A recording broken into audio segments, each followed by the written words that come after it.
چې یو پلار چې فقیر مسکین دیاړیمار ګلکار د بدن په وینو او غوښو لګیا د خپل ځان دپاره یوه حلاله ګوله پیدا کوي هغه په دې فتنو دور کې په یو نوجوان بچي باندې قرآن زده که او بیا یې علم ته کېناوه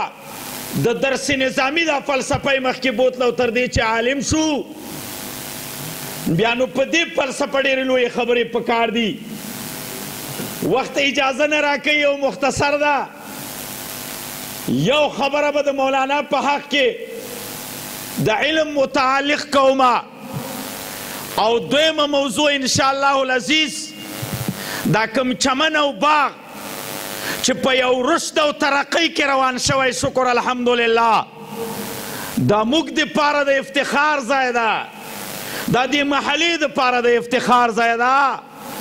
تاسو وړاندې مولانا عرض وکړه احمد علي لاهوري صاحب کشف د خپل ولایت متعلق دا وایي د عذاب د لاهور ښار په سر باندې تاویږي خو د قرآن د وجې نه الله تعالی هغه پورته کړی زه وایم کوم عذاب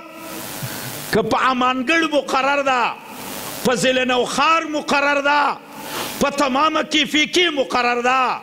نو هیڅ لرې نه ده چې زما د هغه بچي په سعی او کوشش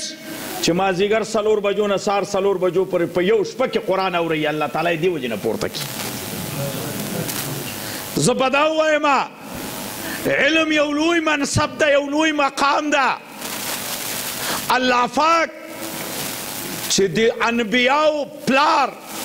د تام انسانیت پلار حضرت آدم علیه السلام ته کمال جمال جمع کوي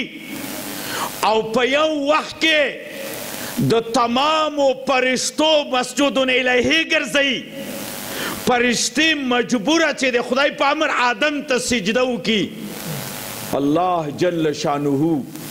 د حضرت آدم علیه السلام ډیګري بیانوي چې د کې کمال سو فیسبوک یې ایجاد کړی و العیاذ بالله جهاز یې جوړ کړی و نعوذ بالله ایټم یې جوړ کړی و هیڅ کله نه الله جل شانه